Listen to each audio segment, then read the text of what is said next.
ఇవి ఉత్తి కొవ్వొత్తులు కాదు. విశాఖ ఉక్కు ఉద్యమంలో ఒకే రోజు జరిగిన కాల్పుల్లో 32 మంది చనిపోయారు. బంకపల్లి కొండలరావు, తంగెళ్ల సత్యము, వై నరసింహము, రాజనాల పరాంకుశ దాస్. మీ లక్ష్య సాధనలో నేను భాగస్వామి అవుతా. ₹1 కూడా కూలికి వెళ్ళలేదు, ₹1 రామెట్లకి వెళ్ళలేదు, ₹1 జీతాలకి వెళ్ళలేదు, ₹1 పిఎఫ్కి వెళ్ళలేదు. విశాఖ స్టీల్ ప్లాంట్ ని మొత్తంగా అమ్మేయాలి అనే నిర్ణయం తీసుకుంది. వీరెవరండి అమ్మడానికి, వారెవరండి కొనడానికి? గుంటూరు, కృష్ణా, ఈస్ట్ గోదావరి, వరంగల్ ఈ జిల్లాల్లో ఉండే విద్యార్థులంతా విశాఖ ఉక్కు ఆంధ్రుల హక్కు అనే నినాదాలతో 60 ఏళ్ల క్రితం కేంద్ర ప్రభుత్వాన్ని షేక్ చేసేసింది. విశాఖ ఉక్కు. నమస్తే ఫ్రెండ్స్, నా పేరు తులసి చందు. వైజాగ్ స్టీల్ ఫ్యాక్టరీ గురించి మొత్తం రీసెర్చ్ చేసిన తర్వాత ఏపీ పొలిటీషియన్స్ మీద నమ్మకం పూర్తిగా పోయింది. ఈ స్టీల్ ఫ్యాక్టరీని వాళ్ళు కాపాడుతారు అనే 1% హోప్ కూడా నాకు కనిపించలేదు. అయినా సరే నేను ఎందుకు ఈ వీడియో మీ ముందు పెడుతున్నాను అంటే ఆంధ్రప్రదేశ్లో ఉండే విద్యార్థులు, యువత కోసం, జెన్ జీ మీకోసమే. మీకు ఖచ్చితంగా ఇది తెలియాలి అని చెప్పి ఇదంతా మీ ముందు పెడుతున్నా. నేను ఇంకో స్టేట్మెంట్ కూడా మీ ముందు పెడుతున్నా. రీసెర్చ్ చేస్తున్నప్పుడు నాకేమనిపించింది అంటే తెలంగాణకు అమరవీరుల స్తూపం కానీ, తెలంగాణ అస్తిత్వం కానీ ఎలాంటిదో, తమిళనాడుకు తమిళ భాష ఎలాంటిదో, ఆంధ్రప్రదేశ్ రాష్ట్రానికి వైజాగ్ స్టీల్ ఫ్యాక్టరీ కూడా అలాంటిదే. తెలంగాణలో కానీ తమిళనాడులో కానీ ఆత్మగౌరవం ప్రమాదంలో పడితే, కేంద్రం ఏదైనా తేడా చేస్తే అక్కడి సమాజం, అక్కడి యువత నిద్రపోదు, కేంద్రాన్ని నిద్రపోనివ్వదు, అంతా ఏకమైపోయి పోరాడతారు. మరి ఏపీలో జస్ట్ అధికారంలోకి రావడానికి ప్రతిపక్షంలో ఉన్నప్పుడు పేల్చే ఒక ఇన్స్టెంట్ సెంటిమెంటల్ డైలాగే విశాఖ ఉక్కు ఆంధ్రుల హక్కు. విశాఖ ఉక్కు, విశాఖ ఉక్కు. మీ పోరాట ఉద్యమానికి నేను సహకరిస్తా. మీ లక్ష్య సాధనలో నేను భాగస్వామి అవుతా.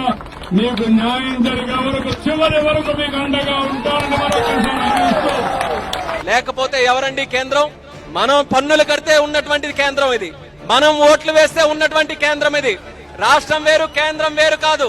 కేంద్ర ప్రభుత్వం గాని, రాష్ట్ర ప్రభుత్వం గాని ప్రతి భారతీయుడికి, ప్రతి ఆంధ్రుడికి కూడా కట్టుబడి ఉందనేది మనం నిరూపించుకోవాలి. వీరెవరండి అమ్మడానికి, వారెవరండి కొనడానికి? ఇది ఆంధ్రప్రదేశ్ ప్రజల తాలూకా సొత్తు, ప్రజల తాలూకా హక్కు.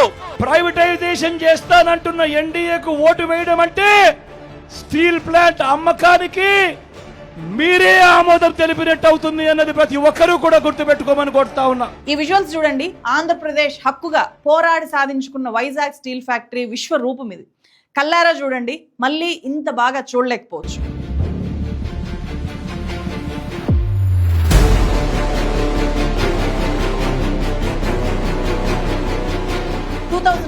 లో కేంద్ర ప్రభుత్వం ప్రైవేటైజ్ చేస్తాము అన్న విశాఖ ఉక్కు ఫ్యాక్టరీ ఇదే.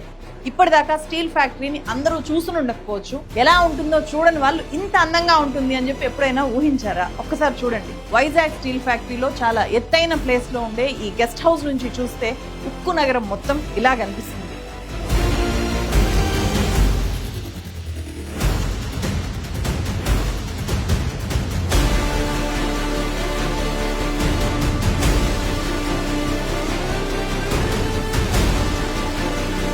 అసలు విషయం అందరికీ తెలియకపోవచ్చు కాబట్టి ముందుగా ఒక కాంటెక్స్ట్ ఇస్తాను. 20,000 ఎకరాల్లో ఉన్న ఈ వైజాగ్ స్టీల్ ఫ్యాక్టరీ దేశ అతిపెద్ద ఆస్తుల్లో ఒకటి. అంటే ఇది మీ ఆస్తి, నా ఆస్తి, మన పిల్లల ఆస్తి, మనందరి ఆస్తి. మన దేశంలో సముద్ర తీరము, నేషనల్ హైవేస్, ఎయిర్పోర్ట్ ఈ 3 పక్క పక్కనే ఉన్న ఏకైక స్టీల్ ప్లాంట్ ఇది. హై క్వాలిటీ స్టీల్ ఇక్కడ తయారు చేసి ఎన్నో ప్రాజెక్టులు నిర్మించారు. ఇక్కడ నుంచి చాలా దేశాలకు ఎక్స్పోర్ట్ అవుతుంది స్టీలు. నవరత్న హోదా పొందిన ప్రాజెక్ట్ ఇది. సొంత గనులు లేని అతిపెద్ద ప్రాజెక్ట్ కూడా ఈ వైజాగ్ స్టీల్ ఫ్యాక్టరీ. మనకు గనులు ఉన్నాయి, కానీ కేంద్ర ప్రభుత్వం ఈ ఫ్యాక్టరీకి మాత్రం కేటాయించలేదు. అదే అతిపెద్ద సమస్య. అలా కేటాయించి ఉంటే ఈ వైజాగ్ స్టీల్ ఫ్యాక్టరీ దేశంలోనే నంబర్ 1 ఉక్కు పరిశ్రమ అయ్యేది. గనులు మాత్రమే ఇక్కడ సమస్య. ఏపీలో గనులు లేవా అంటే ప్రకాశం జిల్లాలో, అనంతపురం జిల్లాలో ఈ స్టీల్ ఫ్యాక్టరీకి 18 ఏళ్లకు సరిపడే అన్ని గనులు ఉన్నా కూడా ఇప్పటిదాకా కేటాయించలేదు. గనుల సమస్య పరిష్కరించాలి అని చెప్పి 1% కూడా ట్రై చేయని కేంద్ర ప్రభుత్వం వైజాగ్ స్టీల్ ఫ్యాక్టరీకి నష్టాలు వస్తున్నాయి అని చెప్పి మొత్తం అమ్మేయాలి అనే నిర్ణయానికి వచ్చింది. దేశమంతా కోవిడ్ కల్లోలంలో ఉన్నప్పుడు 2021 జనవరి 27న Modi government Visakha steel plant ను మొత్తంగా అమ్మేయాలి అనే నిర్ణయం తీసుకుంది. కేబినెట్ ఆమోదించింది దానికి. ఇది నరేంద్ర మోదీ ఆంధ్రప్రదేశ్ రాష్ట్రానికి వైజాగ్ స్టీల్ ఫ్యాక్టరీకి ఇచ్చిన ఫస్ట్ మాస్టర్ స్ట్రోక్. అదే ఇయర్ ఈ మాస్టర్ స్ట్రోక్ నిర్ణయం తీసుకున్నప్పుడే 2021లో వైజాగ్ స్టీల్ ఫ్యాక్టరీకి వచ్చిన లాభాలు 927 కోట్లు. ఆ తర్వాత మళ్ళీ ఎప్పుడూ లాభాలు రాలేదు, లాభాలు రానివ్వలేదు. మధ్యలో ఎన్నికలు వచ్చాయి. టీడీపీ జనసేన కూటమి వైజాగ్ స్టీల్ ఫ్యాక్టరీని మేం మాత్రమే కాపాడుతాము అని చెప్పి మేనిఫెస్టోలో ప్రకటించాయి. అయినా సరే ప్రైవేటైజేషన్ అనేది వెనక్కి వెళ్ళలేదు, రద్దవలేదు. కానీ 2025 జనవరి 16వ తేదీన కేంద్ర ప్రభుత్వం 11,440 కోట్ల రూపాయలతో ఒక ప్యాకేజీ ప్రకటించింది. Honorable Prime Minister has approved a package of 11,440 crore rupees for revival of RINL in Andhra Pradesh near Vizag. కానీ ఆ ప్యాకేజీలో ఫ్యాక్టరీ అభివృద్ధికి ఒక్క రూపాయి కూడా దక్కలేదు. కుడి చేత్తో ఇచ్చి ఎడమ చేత్తో లాగేసుకున్నారు. ఆ రెండో మాస్టర్ స్ట్రోక్ గురించి కార్మిక సంఘ నాయకులు చెప్తున్నారు, వినండి. 1 రూపాయి కూడా కూలికి ఇవ్వలేదు, 1 రూపాయి రా మెటీరియల్కి ఇవ్వలేదు, 1 రూపాయి జీతాలకు ఇవ్వలేదు, 1 రూపాయి పిఎఫ్కి ఇవ్వలేదు, 1 రూపాయి కార్మికుల తాలూకా డబ్బులు వాడేసిన 200,000 కోట్లు 1 రూపాయి కూడా ఇవ్వలేదు. ఒక మిషన్ బాగు చేయలేదు, ఒక మిషన్ కొత్త తేలేదు. బ్యాంకులు కట్టుకున్నారు, ఇది గమనించాలి మనం. మూడో master stroke Vizag steel plant లో ఉద్యోగుల్ని భారీగా తగ్గించేయడం. ఉత్పత్తి మాత్రం మాక్సిమం లిమిట్ 7.3 మిలియన్ టన్స్ చేయాలి అని చెప్పి కేంద్ర ప్రభుత్వం ఈ స్టీల్ ఫ్యాక్టరీ మీద టార్గెట్ పెట్టింది ఇప్పుడు. కానీ ఉద్యోగుల్ని మాత్రం భారీగా తగ్గించేసి ఈ టార్గెట్ పూర్తి చేయండి అని చెప్పారు. వేలాది మంది పర్మనెంట్ ఉద్యోగులకు విఆర్ఎస్ ఇచ్చి పంపించేశారు. 30 ఏళ్ల అనుభవం ఉన్న కాంట్రాక్ట్ కార్మికులను కూడా భారీగా తీసేస్తున్నారు. 2015లో 18,000 మందికి పైగా ఉద్యోగులు ఉన్నారు స్టీల్ ఫ్యాక్టరీలో.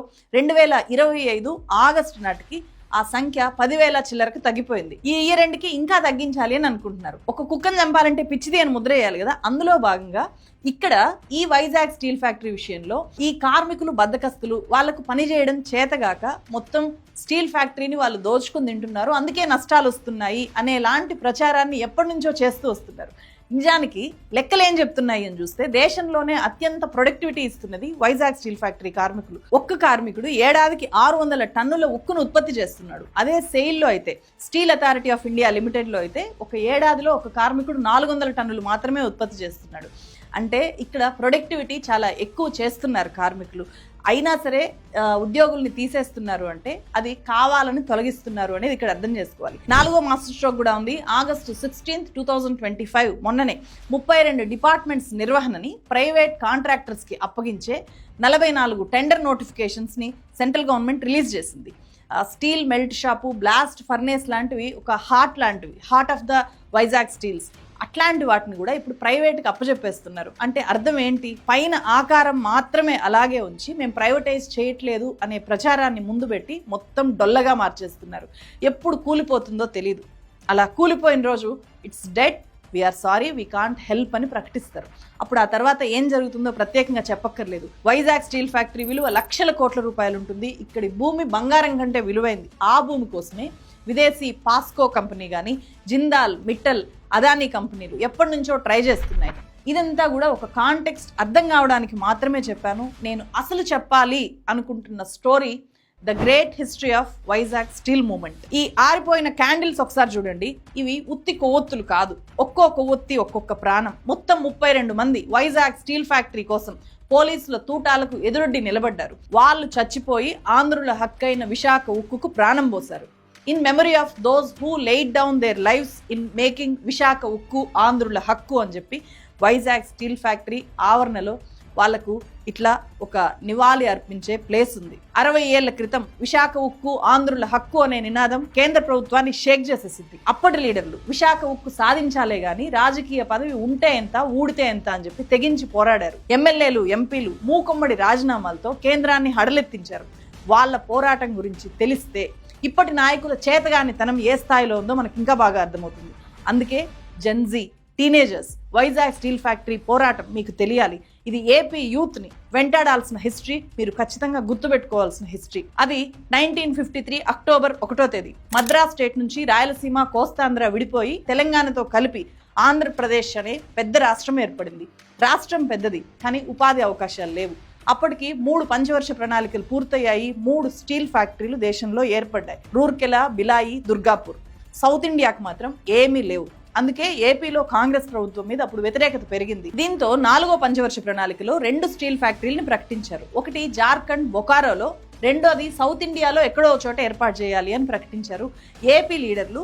ఆ 5వ స్టీల్ ఫ్యాక్టరీ ఖచ్చితంగా ఏపీకే రావాలి అనే డిమాండ్ మొదలుపెట్టారు. 1964లో అసెంబ్లీలో తీర్మానం కూడా చేశారు. అప్పుడు కమ్యూనిస్టు పార్టీలు చాలా బలంగా ఉండేవి, చాలా మంది రిప్రజెంటేటివ్స్ ఉండేవాళ్ళు. సిపిఐ నుంచి పి వెంకటేశ్వర్లు, సిపిఎం నుంచి తరిమెల నాగిరెడ్డి, స్వరాజ్య పార్టీ నేత జి లచ్చన్న, తెన్నేటి విశ్వనాథం, ఇండిపెండెంట్ అభ్యర్థి వావిలాల గోపాలకృష్ణయ్య అంతా కలిసి ముఖ్యమంత్రి కాసు బ్రహ్మానంద రెడ్డికి మద్దతిచ్చారు. ఆంధ్రప్రదేశ్ లో ఉక్కు ఫ్యాక్టరీ పెట్టాలి అనేది ఒక అఖిలపక్ష డిమాండ్ లా మారింది. అప్పటికింకా విశాఖలోనే ఉక్కు ఫ్యాక్టరీ పెట్టాలి అనే డిమాండ్ ఎక్కడా లేదు. విశాఖ ఉక్కు ఆంధ్రుల హక్కు అనే నినాదం అప్పటికి పుట్టలేదు. లక్కీగా అప్పుడు కేంద్ర ఉక్కు గనుల శాఖ మంత్రిగా ఏపీకి చెందిన మాజీ సీఎం నీలం సంజీవ్ రెడ్డి ఉన్నారు. ఆయనే 1965లో British American steel works for India consortium basic అంటారు ఆ ఎక్స్పర్ట్ టీమ్ ని సౌత్ స్టేట్స్ కి పంపారు. దేశంలో 5వ స్టీల్ ఫ్యాక్టరీ ఏర్పాటు చేయడానికి సూటబుల్ ప్లేస్ సెలెక్ట్ చేయడము అనేది వాళ్ళ పని.